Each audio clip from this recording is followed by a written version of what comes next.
Let's start our today's topic. So आज हम पढ़ेंगे chemical reactions and equations chapter के बारे में। केमिकल रिएक्शंस एंड इक्वेशंस, इसका जो है पार्ट नंबर 1 हम डिस्कस कर चुके हैं अपने लास्ट लेक्चर में, राइट। जिसमें जो है मैंने आपको बताया था, थोड़ा सा रिकैप्चुलेट करते हैं ताकि आपके माइंड में अच्छे से रहे कि हमने क्या क्या चीजें डिस्कस कर ली हैं। इसमें जो है हम डिस्कस कर चुके थे केमिकल रिएक्शन के बारे में, दैट केमिकल रिएक्शन हमारा क्या होता है। इसके अलावा हमने डिस्कस किया था कि हमारी केमिकल इक्वेशन क्या होती है, about chemical equation. Apart from that we discussed about balancing equation, कि हम इक्वेशंस को जो है कैसे बैलेंस कर सकते हैं, बैलेंसिंग इक्वेशन। कॉम्बिनेशन रिएक्शन में हमने देखा था, कॉम्बिनेशन रिएक्शन के बारे में हमने बात की थी कि ये एक ऐसा रिएक्शन होता है जिसमें क्या होता है, दो या दो से ज्यादा सब्सटेंसेस कंबाइन करते हैं और एक सिंगल सब्सटेंस जो है हमारे पास में बन जाता है। ओके, सो ये मैंने आपको बताया था कॉम्बिनेशन रिएक्शन के बारे में। जैसे कि फॉर एग्जांपल हमारा CaO है, CaO है और साथ में जो है मान लीजिए आपके पास H2O है। तो ये दोनों अगर कंबाइन करके कोई एक चीज बनाते हैं, लेट से ये आपका बना रहे हैं CaOH ट्वाइस, तो ये आपका क्या हो गया, this is the example of combination reaction. Okay, आज के लेक्चर में जो है हम पढ़ेंगे एक्सोथर्मिक रिएक्शन के बारे में। First topic for today's class, new topic that we are taking is you have to make short notes with me also, right? Because अगर आप short notes बनाते हो तो आपको समझने के लिए भी, अपने future reference के लिए भी easy हो जाता है। So बात करते हैं exothermic reactions से। So exothermic reactions हमारे क्या होते हैं, reaction in which, ऐसे reaction जिनमें क्या होता है, in which heat is released, ऐसे रिएक्शन जिनमें हमारी हीट जो है रिलीज होती है along with formation of products, यानी कि जो प्रोडक्ट्स हैं उनकी फॉर्मेशन तो होगी, राइट। वो तो होता ही है। अब अगर आपका कोई केमिकल रिएक्शन है तो ऑब्वियसली उसमें क्या होगा, रिएक्टेंट जो है आपको क्या देगा, प्रोडक्ट देगा, सिंपल सी बात है, ठीक है। तो एक्सोथर्मिक हम कैसे रिएक्शन को बोलेंगे, सिंपली जिसमें हीट रिलीज हो रही होगी। ओके, तो डेफिनेशन आपको प्रॉपरली लिखनी है, क्या बोलोगे, the reaction in which heat is released along with formation of products that is called as exothermic reaction। Okay, जैसे मैं आपके सामने एक एग्जांपल लेती हूँ एक्सोथर्मिक रिएक्शन का। फॉर एग्जांपल आपके पास जो है मीथेन है, ये मीथेन गैस है CH4। अगर मीथेन की कंबशन होती है, कंबशन का मतलब कि अगर आप इसको बर्न करते हो, बर्निंग, राइट, तो क्या होगा कि अब कंबशन जो है वो किसके प्रेजेंस में होती है, ऑक्सीजन तो वहां पर होगी, राइट। सो प्लस O2 हम यहाँ पे लिख देते हैं, मान लीजिए। तो क्या होता है कि दो चीजें यहाँ पे आपको मिल जाती हैं, एक आपको मिलता है कार्बन डाइऑक्साइड गैस, प्लस जो है वाटर यहाँ पर मिल जाता है। सो जब भी कंबशन रिएक्शन होता है मीथेन का, सो रिमेंबर हमें जो है वहां पर क्या मिलता है, दो चीजें मिलती हैं, carbon dioxide and water. We get there carbon dioxide and water. Okay, so ये होता है हमारा कंबशन रिएक्शन। ये तो बात हुई कंबशन रिएक्शन की। सो अब यहाँ पर मतलब ये वाला जो रिएक्शन है, इसमें मैंने आपको ये भी कंबशन वाली बात भी क्लियर कर दी, क्योंकि आपको पता होना चाहिए कि कंबशन रिएक्शन में हमें क्या मिलता है। जब मीथेन का होता है तो कार्बन डाइऑक्साइड मिलता है और वाटर मिलता है, ठीक है। साथ ही साथ यहाँ पर हीट भी रिलीज होगी। तो अगर यहाँ पर हीट रिलीज हो रही है तो मतलब ये क्या हुआ, हमारा एक्सोथर्मिक रिएक्शन का एग्जाम्पल।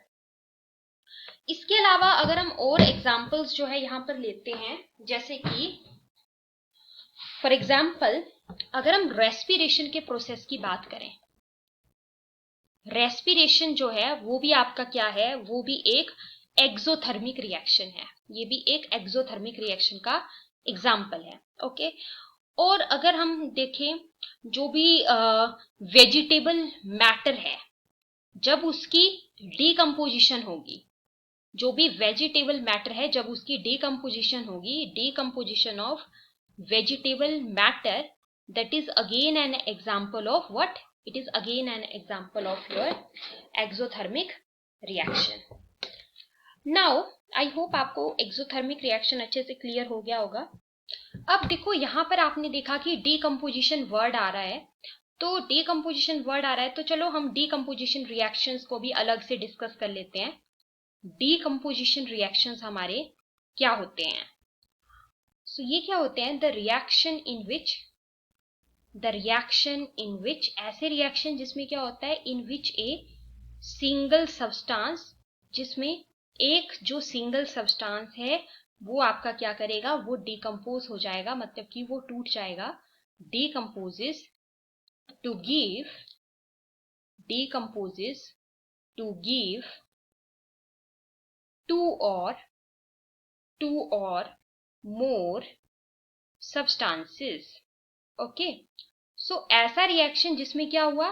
कोई एक सिंगल सब्सटेंस है वो जो है डिकम्पोज कर रहा है, मतलब कि वो टूट रहा है. ओके, सो जैसे कि नाम से ही पता लग रहा है डीकम्पोजिशन मीन्स कोई चीज जो है आपकी टूट रही है. सो क्या हो रहा है कि एक मान लीजिए कोई सिंगल सब्सटेंस है, कोई सिंगल सब्सटेंस ए है मान लीजिए, ठीक है. अगर वो जो है वो डिकम्पोज हुआ, मतलब कि वो टूट गया, और उसने मान लीजिए दो या दो से ज्यादा सब्सटेंसेस दे दिए. फॉर एग्जांपल एक सब्सटेंस बी हम नाम दे देते हैं, एक सी हमें मिल गया, तो ये क्या हुआ? Decomposition reaction. तो डेफिनेशन आपको ऐसे प्रॉपरली लिखनी है. अगर आपसे क्वेश्चन आता है तो आप बोलोगे the reaction in which single substance decomposes to give two or more substances. अब क्या होता है कि जो डीकम्पोजिशन रिएक्शंस होते हैं हमारे, वो 3 टाइप्स के होते हैं. फर्स्ट टाइप का जो डीकम्पोजिशन रिएक्शन होते हैं, they are thermal decomposition. That is your thermal decomposition.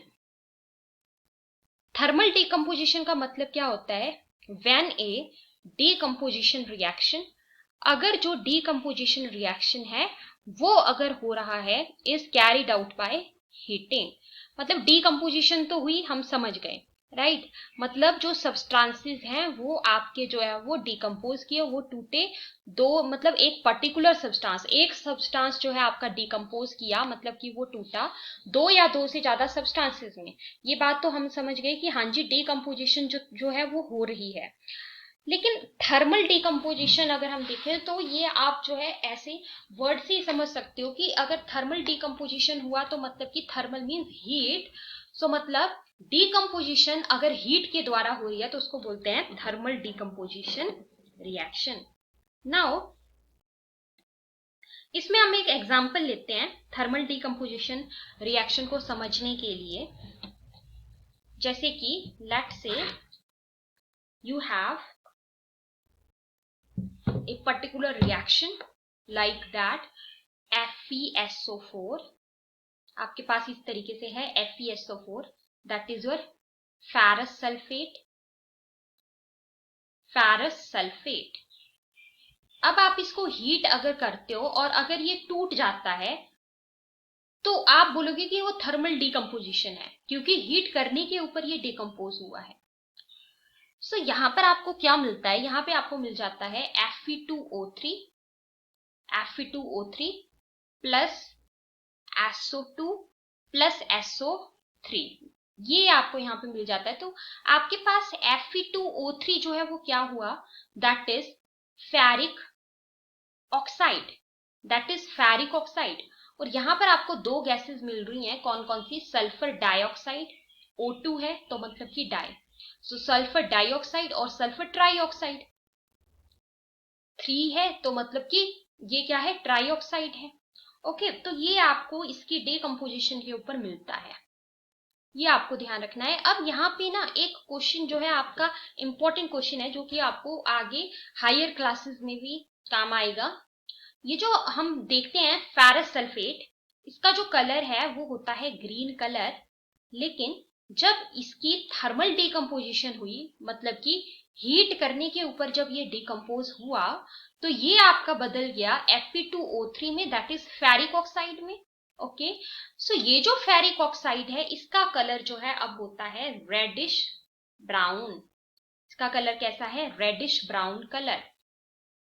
Okay, जो हमारा फेरस सल्फेट था उसका ग्रीन कलर, जबकि फेरिक ऑक्साइड का रेडिश ब्राउन कलर।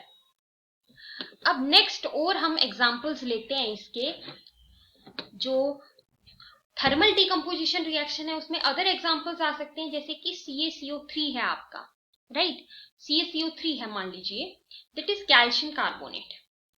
जब आप इसको हीट करते हो तो आपको दो चीजें जो है यहाँ पे मिल जाती हैं। एक तो देखो आपको CaO मिल जाएगा, दैट इज कैल्शियम ऑक्साइड, और साथ ही साथ आपको देखो यहाँ पे क्या मिल सकता है, CaO यहाँ पे आपका हो गया, ठीक है, और CO2 गैस जो है आपकी बाहर निकल जाएगी, CO2 gas will be remove. Now एक बहुत इंपॉर्टेंट रिएक्शन आता है इसमें, दैट इज लेड नाइट्रेट की। What happens on the thermal decomposition of lead nitrate? Lead nitrate is PbNO3 twice, PbNO3 twice, that is your lead nitrate।